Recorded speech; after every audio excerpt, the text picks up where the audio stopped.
UIDAI जारी कला आपन आधार कार्ड पर गोटे नुआ वेबसाइट से वेबसाइट द्वारा आप घरे बसी आपन आधार कार्ड रे समस्त डिटेल्स अपडेट करने सहित बहुत सारा सर्विसेस लाभ उठाई पारे। तेबे कौन से वेबसाइट रे आपन कौ सब सर्विसेस यूज करेंगे संपूर्ण डिटेल्स आज आपन माने वीडियो माध्यम देखा पाइबे। तेणु बिना टाइम वेस्ट करी चलते स्टार्ट। तो पूर्व आपन माने जेमिति जानिथिबे आधार कार्ड रिलेटेड कौन भी सर्विसेस यूज करने आपन myaadhar.uidi.gov.in पोर्टाल को आसी एठारे लॉगिन करी ए सब सर्विसेस यूज करि पारुथबे। किंतु एबे आपण एठारे देखिया पई पाउथबे गोटे नुआ पोर्टाल जारी करा जायछि।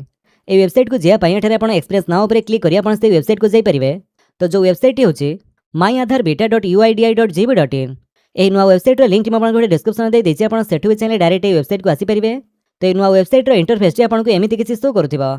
तो ए वेबसाइट टी को आपण किपरि व्यवहार करिवे एवं एठारे आपण कौ सब सर्विसेस यूज करि परिबे आसन देखिबा। तो एठारे आपण तळक आसिला परे एठी आपण माने देखिया पई पाउथबे आपण को समस्त पॉपुलर आधार सर्विसेस, अपडेट सर्विसेस, गेट आधार, कीप आधार सिक्योर, आधार एनरोलमेंट, चेक स्टाटस ए सब कैटेगरी वाइज ऑप्शन शो करूचे। तो समस्त सर्विसेस बाबद जानिया पई हम एठारे सर्विसेस ऊपर क्लिक करबा। तापर देखिया पई पाउथबे आपण एठारे विभिन्न टाइप रो सर्विसेस शो करूचे। एठी आपण सिंपली व्यू ऑल सर्विसेस ऊपर क्लिक कला परे जेते भी वेबसाइट रे सर्विसेस रहिছে से समस्त सर्विसेस आपण एठारे देखिया पई पाउथबे। जेमिति कि प्रथमे रहिছে अपडेट एड्रेस। तबे एड्रेस अपडेट करिया पई आपनकर मोबाइल ओटीपी रो आवश्यक पड़िबो एवं सेति पई फी रहिছে 75 टंका। ए एरो ऊपर क्लिक करी आपण ओटीपी द्वारा आपनकर एड्रेस अपडेट करि परिबे। से भली बायोमेट्रिक्स अपडेट पई आपनको आधार सेंटर को जिया पई पड़िबो आ सेति पई फी रहिছে 125 टंका। एवं डेट ऑफ बर्थ अपडेट करिया पई मध्य आपनको आधार सेवा केंद्र को जिया पई पड़िबो एवं सेति पई फी रहिছে 75 टंका। ता छडा डॉक्यूमेंट अपडेट्स पई आपनकर ओटीपी रो आवश्यक पड़िबो एवं एथि पई एबे आपण मागणा रे अपडेट करि परिबे 14 जून 2027 पर्यंत। तेबे ईमेल आईडी अपडेट करिया पई आपनको आधार सेवा केंद्र को जिया पई पड़िबो आ सेति पई आपनको 75 टंका फी देवा पई पड़िबो। किंतु एठारे आपनकर मोबाइल नंबर अपडेट करिया पई आपण चाहिले आधार सेवा केंद्र को जाई पारंती नहले आपण ए आधार ऐप द्वारा मध्य आपनको आधार कार्ड रे मोबाइल नंबर अपडेट करि परिबे आ सेति पई आपनकर चार्जेस रहिছে 75 टंका। ए ऐप टी आपनकर उभय प्ले स्टोर एवं ऐप स्टोर रे अवेलेबल रहिছে।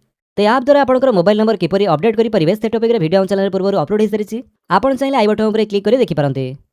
देन ता परे आपनकर नेम अपडेट करिया पई से बेले आपनको आधार सेवा केंद्र को जिया पई पड़िबो आ सेति पई फी रहिছে सेई 75 टंका। Then update death status family member भितरे कांकर डेथ होइतिले तांकर आधार डीएक्टिवेशन पई रिपोर्ट करिया पई एठारे ओटीपी जरिया करि परिबे। देन एहा छडा गेट आधार देखंतु डाउनलोड आधार, डाउनलोड ऑफलाइन ई-केवाईसी, ऑर्डर आधार पीवीसी कार्ड एवं रिट्राइव आधार नंबर ईआईडी एसआईडी पई आपनकर ओटीपी रो आवश्यक पड़िबो। किंतु एठारे आपनकर पीवीसी आधार कार्ड ऑर्डर करिया पई आपनको 75 टंका चार्जेस देवा पई पड़िबो। देन ता परे देखंतु कीप आधार सिक्योर एठारे आपनकर मास्क आधार डाउनलोड करि परिबे, generate retrieve virtual ID, lock unlock Aadhaar, lock unlock biometric ए सब करिया पई आपनकर ओटीपी रो आवश्यक पड़िबो। एहा छडा आपण देखंतु Aadhaar enrolment, book an appointment, locate enrolment centre एथि में आपण कोनोसी ओटीपी देवा पई पड़िबो नाही। सेही भली चेक आधार स्टेटस चेक करिया पई आपनकर कोनोसी ओटीपी रो आवश्यक पड़िबो नाही। किंतु आपनकर bank setting status check email mobile link पई आपनकर ओटीपी देवा पई पड़िबो। Then check enrolment update status, check grievance feedback status, check PVC card order status पई आपनको कोनोसी ओटीपी रो आवश्यक पड़िबो नाही। तो जोथि आपनकर एठारे ओटीपी रो आवश्यक पडुचे से सब पई आपनकर आधार कार्ड सहित मोबाइल नंबर लिंक थिबा निहाती आवश्यक नहले आपण एठारे लॉगिन करी से सब यूज करि परिबे नाही। तो आमे चलंतु एबे लॉगिन करी देखिबा। तो सेति पई आपण एठारे देखिया पई पाउथबे check all your Aadhaar services in one place login. आपण लॉगिन ऊपर क्लिक करंतु। देन आपनकर आधार नंबर टी एठारे दे दियंतु। तापरे कैप्चर एठारे टाइप करिवे। देन लॉगिन विथ ओटीपी ऊपर क्लिक कर दियंतु।